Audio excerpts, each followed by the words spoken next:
vamos a comenzar la lección 8. La lección 8 se refiere tanto a las normas con rango de ley como a las normas infralegales. En aquel cuadro que hacíamos con los distintos niveles o los distintos rangos de las normas, pues estaríamos en el rango que viene detrás de la Constitución y, según creemos, porque esta parte es siempre más dudosa, detrás también de los tratados y de las normas internacionales que vamos a estudiar en la próxima lección. Por lo tanto, estaremos hablando de las normas con rango de ley. Para esta lección, en realidad para todo el bloque de las fuentes, de vez en cuando nos gusta añadir alguna recomendación bibliográfica adicional a los manuales con los que seguimos todo. Este libro, Derecho Constitucional, Sistema de Fuentes, el autor es Ignacio de Oto. Es un libro de hace bastantes años porque, bueno, el autor falleció, pero luego se ha reimprimido en varias ocasiones.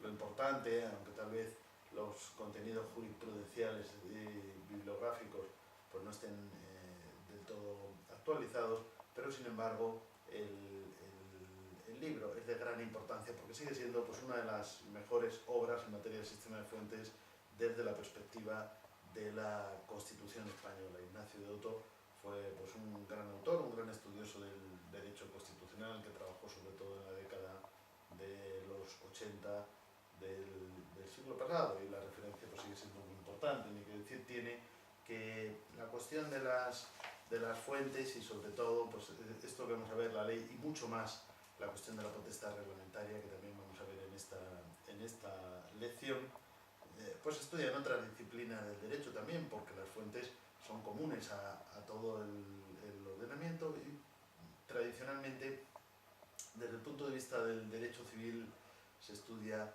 en la teoría del derecho las fuentes desde la perspectiva de la ley, la costumbre, los principios generales, como ya veíamos en la lección anterior, pero también desde el derecho administrativo se ha elaborado tradicionalmente pues el análisis, el estudio de las fuentes del derecho público y, por supuesto, pues algunos de los temas que aquí vemos y sobre todo la potestad reglamentaria se va a estudiar en estas otras disciplinas con mucha mayor amplitud. Nosotros nos vamos a limitar a un enfoque general aclarando los conceptos constitucionales, es decir, lo que nuestra Constitución dice de cada una de las fuentes que aquí vamos a analizar. Bien, el último epígrafe de esta lección pues se referirá a la potestad reglamentaria, que estaría en el último nivel, por así decir, dentro del sistema de fuentes de la Constitución. Para la lección próxima estarán los tratados internacionales, que con las dudas, porque para algunos autores pues están en un rango similar a la ley y hay un principio de competencia. Para nosotros más bien lo defendemos que están por encima de la ley. Incluso hay quienes entienden que están por encima de la Constitución desde la perspectiva de que son fuentes internacionales. Eso ya lo veremos, pero por esa razón pues lo dejamos para la lección 9, porque tiene también pues esa duda sobre el rango, y en la lección 10 veremos la interpretación de la Constitución y la jurisprudencia constitucional, en la medida en que la jurisprudencia actúa como una fuente material del derecho constitucional, cuyo rango pues ya analizaremos, porque no está formalmente encuadrada en uno de esos niveles del sistema de fuentes, sino que más bien es una consecuencia del carácter creativo de la interpretación constitucional. Bien, centrándonos por lo tanto en las normas con rango de ley. Conviene, en primer lugar, y antes de entrar a su análisis en la Constitución española, señalar que vamos a utilizar la expresión rango de ley como aquella que se refiere a las normas que están en un nivel, en el mismo nivel, digamos, en el mismo escalón dentro del sistema de fuentes, dentro de un sistema de fuentes que está jerarquizado, ocupan, por así decir, la misma posición. Hay otras expresiones que a veces son similares, pero que, como ya demostró hace muchos años un famoso trabajo de Francisco Rubio de Llorente, tienen significados parcialmente diferentes. Serían las de fuerza de ley, valor de ley y, por supuesto, rango de ley, que es la que acabamos de explicar. Fuerza de ley se aplicaría solo a alguna de las normas que están dentro de ese rango de ley, porque hay otras normas que se van a equiparar en cuanto a la posición en el sistema de fuentes, pero que no tienen esa característica fuerza de obligar de las leyes, que es su vinculatoriedad general para todos los ciudadanos. Y por otro lado, se utiliza a veces la expresión valor de ley, que es aquellas normas que la Constitución o la Ley Orgánica del Tribunal Constitucional han utilizado como un bloque susceptible de impugnación por la vía del recurso y la cuestión de inconstitucionalidad, es decir, del control de constitucionalidad por la vía directa o por la vía incidental. Estas normas en realidad no son homogéneas, porque encontramos aquí también los tratados internacionales que no comparten el rango, ¿no? Por lo tanto, si nos vamos a centrar en lo que significa rango de ley, pues en realidad rango de ley englobaría, como vamos a ver, las leyes orgánicas, las leyes ordinarias, los decretos legislativos,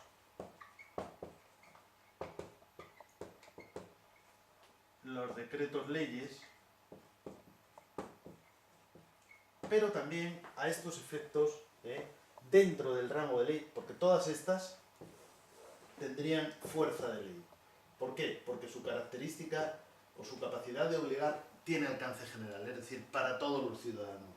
Mientras que dentro todavía del rango de ley vamos a encontrar los reglamentos parlamentarios.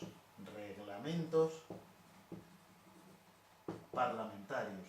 Estos tienen el mismo rango porque se equiparan a la ley en cuanto a su posición en el ordenamiento jurídico, pero no tienen la misma fuerza, por lo tanto carecen de esta fuerza de ley, porque en realidad no obligan a los ciudadanos, no tienen un carácter obligatorio general, sino que son normas internas de las propias cámaras, del Congreso, del Senado, de las asambleas legislativas de las comunidades autónomas. Tienen, por lo tanto, la misma posición en el sistema de fuentes, pero no tienen el mismo alcance de obligar. Estas normas, aunque las hemos puesto aquí con un sistema de guiones, tienen todas el mismo nivel, es decir, ocupan ese nivel que nosotros llamábamos 3, después de la Constitución y de los tratados, de aquella escala de rangos, de aquella escala jerárquica que en la lección anterior habíamos expuesto dentro del sistema de fuentes. Nos quedaba aquella idea que habíamos dicho del valor de ley. El valor de ley, además de todas estas normas, el valor de ley incluiría también los tratados. ¿Por qué? Porque los tratados son susceptibles de control de constitucionalidad. Aquí lo pondríamos, ya casi no nos cabe, valor de ley. Todas estas normas, esto es una cosa específica del sistema jurídico español, en el cual las normas infralegales no son susceptibles sí son susceptibles de control de constitucionalidad, pero no son susceptibles de impugnación al Tribunal Constitucional por la vía del recurso de la cuestión de inconstitucionalidad, que son los procedimientos específicos para el control de constitucionalidad.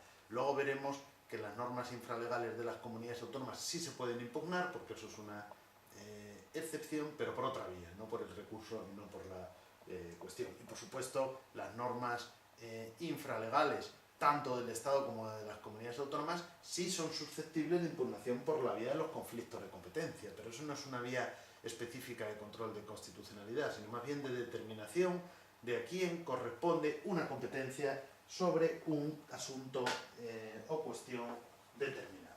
Por lo tanto, ¿a qué llamamos valor de ley? Pues aquellas normas que sí se pueden impugnar directamente por a través del recurso a la cuestión de inconstitucionalidad. Bueno, eso es una cosa un poco secundaria, porque ahora lo que nos interesa es el rango de ley, que es todo lo que vamos a ver en esta lección. Luego, por debajo del rango de ley estaba, y también lo vamos a ver en esta lección, aunque sea muy brevemente al final, la potestad reglamentaria, es decir, los reglamentos, no los reglamentos de los parlamentos, sino los reglamentos del gobierno, ¿no?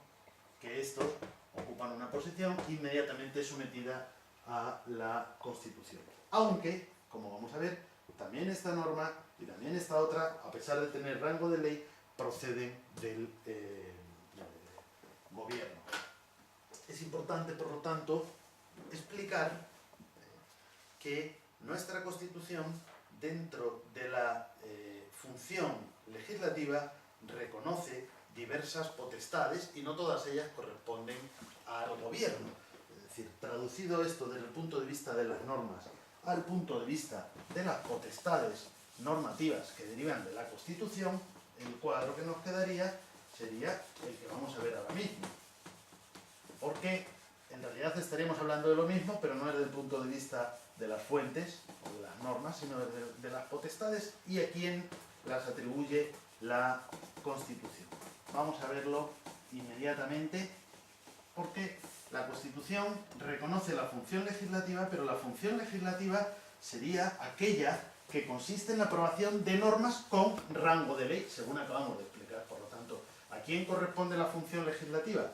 Pues dado que las normas con rango de ley son tanto las leyes orgánicas como las leyes ordinarias, como los decretos legislativos, como los decretos leyes, diríamos que la función legislativa no corresponde al Poder Legislativo en exclusiva, no corresponde a las Cortes Generales exclusivamente, sino que es una función compartida entre el Legislativo y el Ejecutivo, entre las Cortes Generales y el Gobierno. Vamos a verlo de esta manera. Aquí tendríamos función legislativa.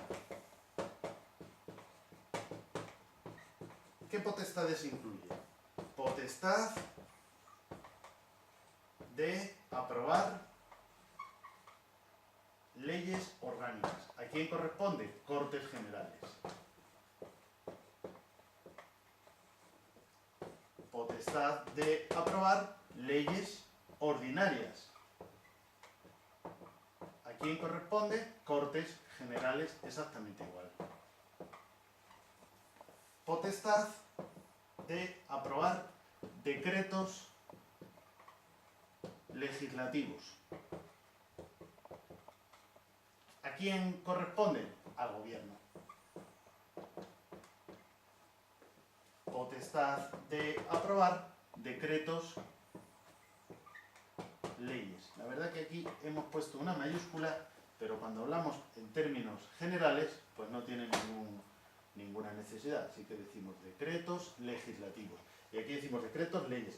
La palabra decreto ley lleva un guión entre medias. Decreto ley, decretos leyes. La palabra decretos legislativos no, porque son dos palabras en realidad. Decretos legislativos. Bien, la potestad de aprobar decretos leyes que corresponde exactamente igual al gobierno. Todas estas forman parte de la función legislativa. Fuera ya de la función legislativa está la potestad, bueno, está la función ejecutiva,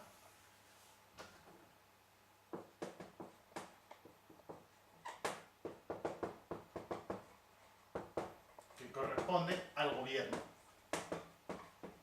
Y aquí tenemos la potestad reglamentaria, que es una potestad normativa,